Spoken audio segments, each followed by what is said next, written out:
Seorang Jenderal TNI jebolan Kopassus pernah kena bentak Soeharto gara-gara ia mengungkapkan sarannya kepada Presiden kedua RI itu. Dikutip dari buku, Sintong Panjaitan Perjalanan Seorang Prajurit Para Komando, karya Hendro Subroto, Jenderal TNI jebolan Kopassus itu tak lain adalah Sintong Panjaitan.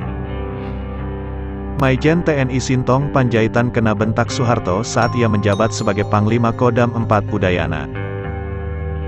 Saat itu hari Minggu tanggal 23 Juli tahun 1989, Jenderal TNI jebolan Kopassus itu tengah mendampingi Menteri Hankam Beni Murdani menghadap Soeharto yang sedang berkunjung ke Bali.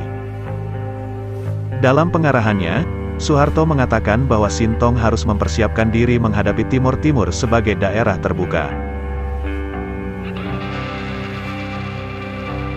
Kemudian Soeharto bertanya, "Kamu sebagai Panglima Operasi di sana, apakah saran-saranmu supaya masalah Timur Timur lebih cepat selesai?" Sintong langsung menyampaikan aspirasi rakyat Timur Timur yang dikatakan oleh Uskup Diosis Dili, Carlos Felipe Ximenez Belo. Mereka minta agar Timur Timur dijadikan daerah istimewa seperti Aceh. Ini permohonan Uskup Belo Gubernur atas nama rakyat Timur Timur, kata Sintong.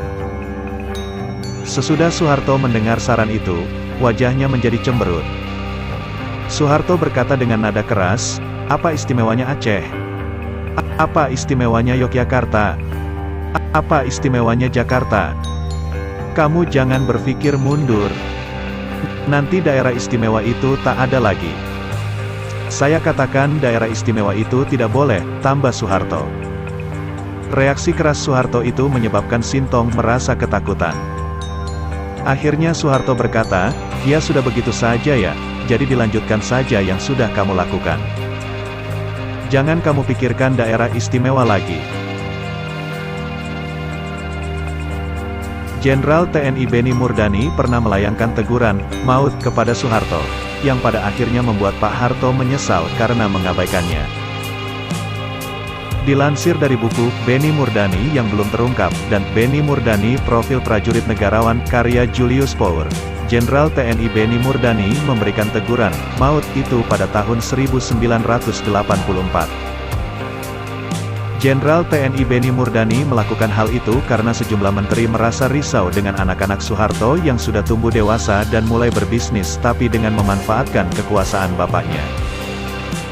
Bisnis anak-anak Soeharto bahkan merambah ke soal pembelian alutsista yang seharusnya ditangani pemerintah dan ABRI TNI bukan oleh warga sipil.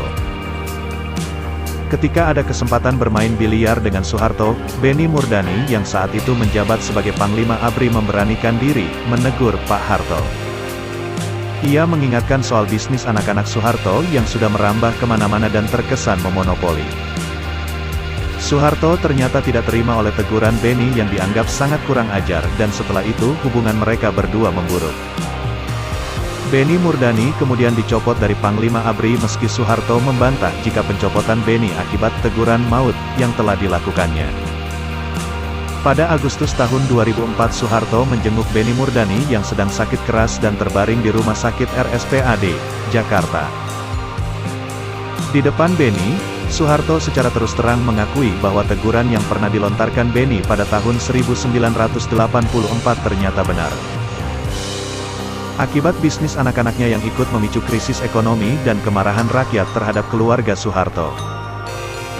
Pada tanggal 21 Mei tahun 1998, kekuasaan Soeharto pun tumbang. Soeharto juga menyatakan kepada Beni, jika teguran Beni itu dipatuhi, dirinya tidak akan sampai lengser dari kursi presiden akibat demo besar-besaran dan kerusuhan sosial yang terjadi di mana-mana.